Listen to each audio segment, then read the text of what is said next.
Audiobook do conto Trio em Lá menor de Machado de Assis. Parte 1. Adagio cantabile.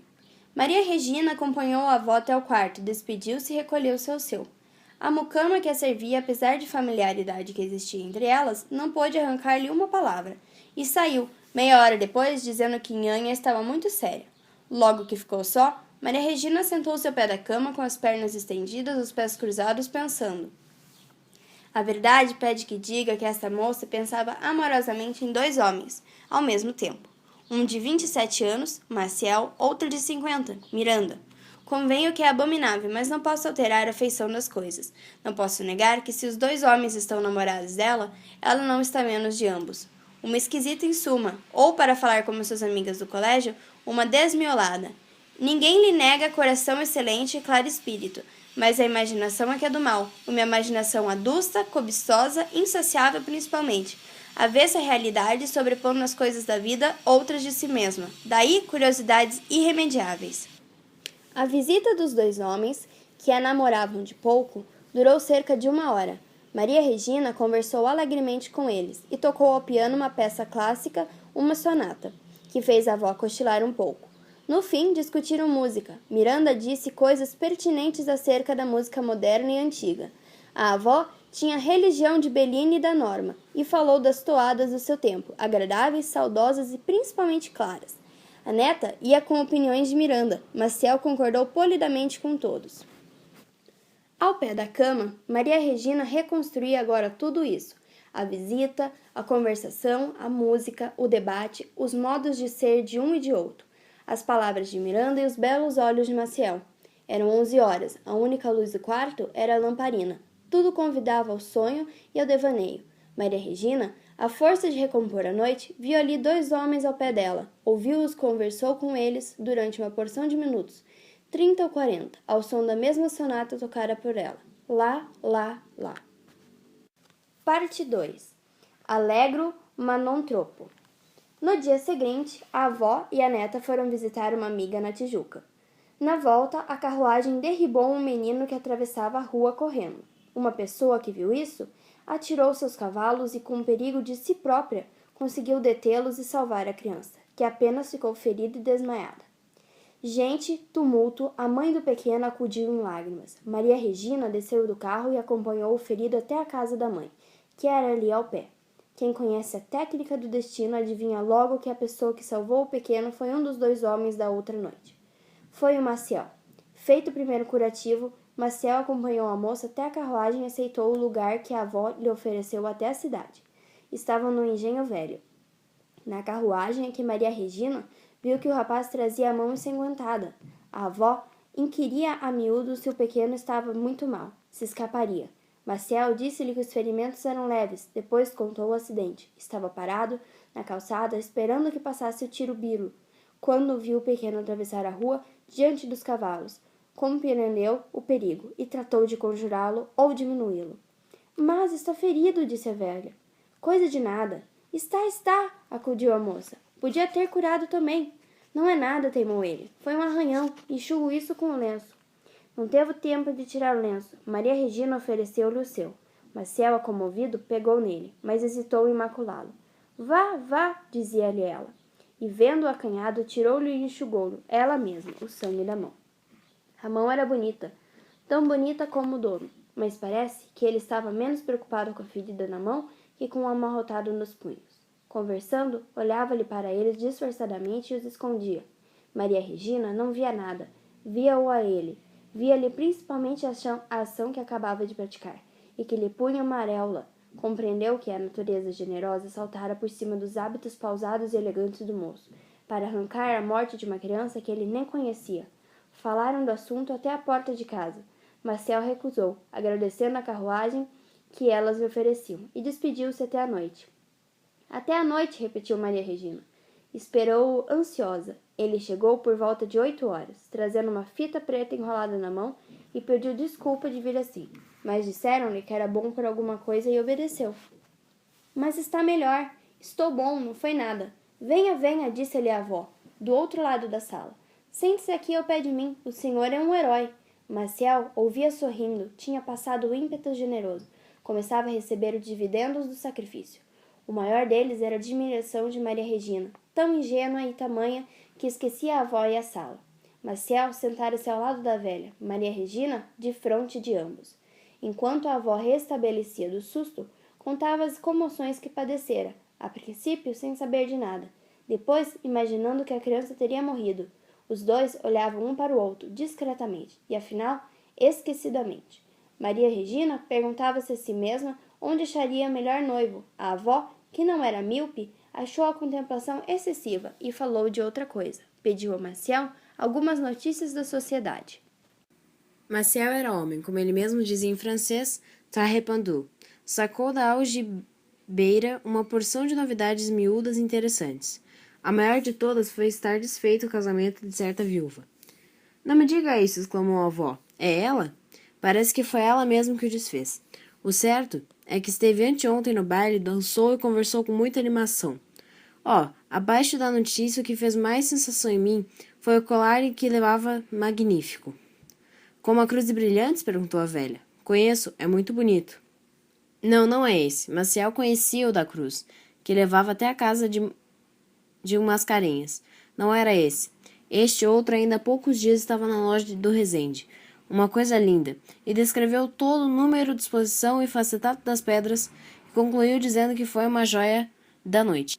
Para tanto luxo era melhor casar, ponderou maliciosamente a avó. Concordo que a fortuna dela não dá para isso. Ora, espere, vou amanhã ao Resende por curiosidade saber o preço por que o vendeu. Não foi barato, não podia ser barato. Mas por que se desfez o casamento? Não pude saber, mas tenho de jantar sábado com o Venancinho Correia. E ele conta-me tudo. Sabe que ainda é parente dela? Bom rapaz, está inteiramente brigado com o barão. A avó não sabia da briga, mas Maciel contou-lhe de princípio a fim com todas as suas causas e agravantes. A última gota no cálice foi um dito à mesa de jogo, uma alusão ao defeito do Venancinho, que era canhoto. Contaram-lhe isto e ele rompeu inteiramente as relações com o barão. O bonito é que os parceiros do barão acusaram-se uns aos outros de terem ido contar as palavras deste. Maciel declarou que era regra sua não repetir o que ouvia à mesa de jogo, porque é lugar onde há certa franqueza. Depois, fez a estatística da Rua do Ouvidor. Na véspera, entre 1 e 4 horas da tarde. Conhecia os nomes das fazendas e todas as cores modernas. Citou as principais toaletes do dia. A primeira foi MME, Pena Maia, Baiana Distinta, Tepechu. A segunda, MLLE, poderosa filha de um desembargador de São Paulo, a do Rable. E apontou mais 3, comparou depois 5 e deduziu e concluiu. Às vezes esquecia se falava francês. Pode mesmo ser que não fosse esquecimento, mas propósito. Conhecia bem a língua, exprimia-se com facilidade e formulara um dia este axioma etnológico, que há parisienses em toda parte. De caminho explicou um problema de Voltaire. A senhora tem 5 trunfos de espadilha e manilha. Tem rei e dama de copas. Maria Regina ia descambando da admiração no fácio. Agarrava-se aqui e ali. Contemplava a figura da moça do Maciel. Recordava-se a bela ação daquele dia. Mas ia sempre escorregando. O fácio não tardava em absorvê-la. Não havia remédio, então recorreu a um singular expediente. Tratou de combinar os 2 homens, o presente com o ausente, olhando para um e escutando o outro de memória. Recurso violento e doloroso, mas tão eficaz que ela pôde contemplar por algum tempo uma criatura perfeita e única. Não apareceu outro próprio Miranda. Os 2 homens cumprimentaram-se friamente. Maciel demorou-se ainda alguns 10 minutos e saiu. Miranda ficou. Era alto e seco, fisionomia dura e gelada. Tinha o rosto cansado, os 50 anos confessavam-lhe os tais. Nos cabelos grisalhos, nas rugas e na pele. Só os olhos continham algumas causas menos caducas. Eram pequenos, escondiam-se por baixo de vasta arcada do sombrolho. Mas lá, ao fundo, quando não estavam pensativos, centelhas de mocidade. A avó perguntou-lhe logo que Maciel saiu, se já tinha notícia do acidente do engenho velho. E contou-lhe com os grandes encarecimentos, mas o outro ouvia tudo sem admiração nem inveja. Não acha sublime? Perguntou ela no fim. Acho que ele salvou talvez a vida de um desalmado que, algum dia, sem o conhecer, pode meter-lhe uma faca na barriga. Protestou a avó. Ou mesmo conhecendo, emendou ele. Não seja mal, acudiu Maria Regina. O senhor era bem capaz de fazer o mesmo se ele estivesse. Miranda sorriu e de modo sardônico, e o riso acentuou-lhe a dureza na fisionomia. Egoísta e mau, este Miranda primava por um lado único. Espiritualmente, era completo. Maria Regina achava nele o tradutor maravilhoso e fiel de uma porção de ideias que lutavam dentro dela, vagamente, sem forma ou expressão. Era engenhoso e fino, e até profundo, tudo sem pedatice, e sem meter-se por matos cerrados, antes quase sempre na planície das conversações ordinárias. Tão certo é que as causas valem pelas ideias que nos surgem. Tinham ambos os mesmos gostos artísticos. Miranda estudara direito para obedecer ao pai, e a sua vocação era a música. A avó, prevendo a sonata, aparelhou a alma por alguns cochilos. Demais, não podia admitir tal homem no coração.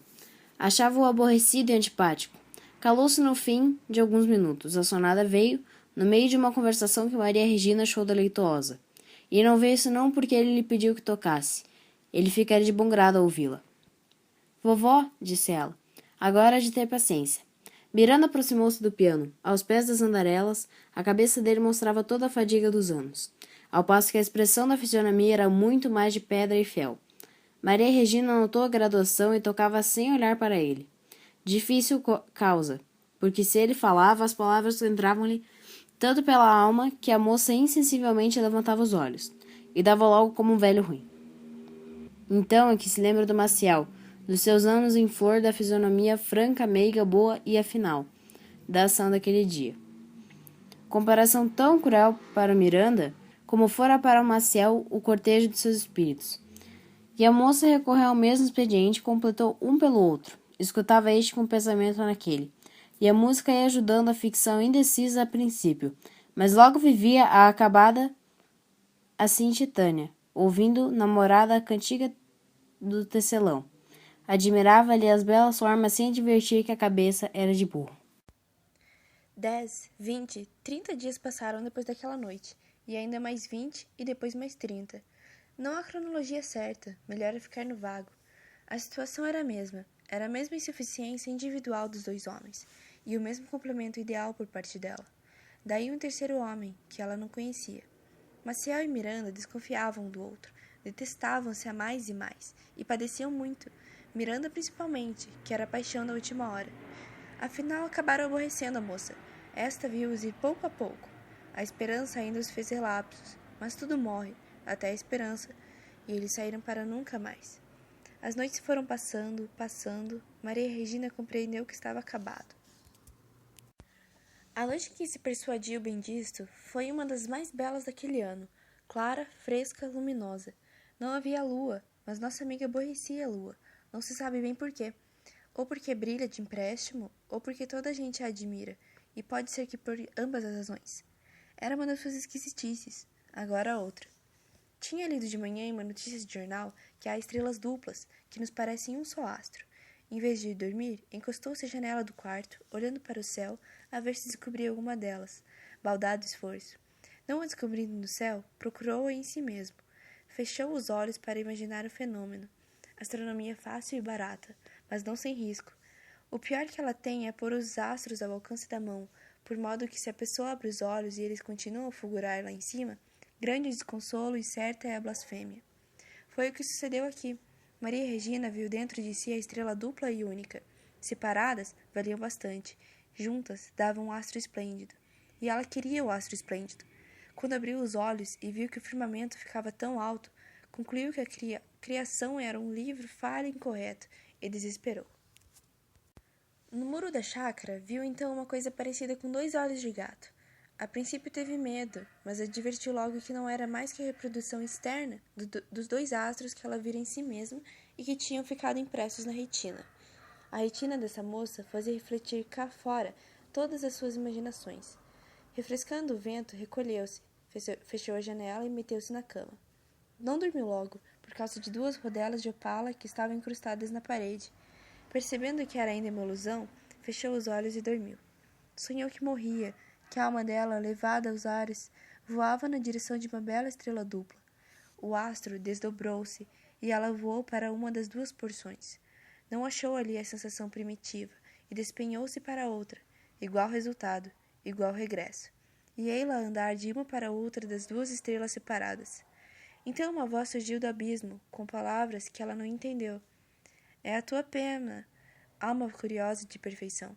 A tua pena é oscilar por toda a eternidade entre dois astros incompletos, ao som desta velha sonata do absoluto. Lá, lá, lá.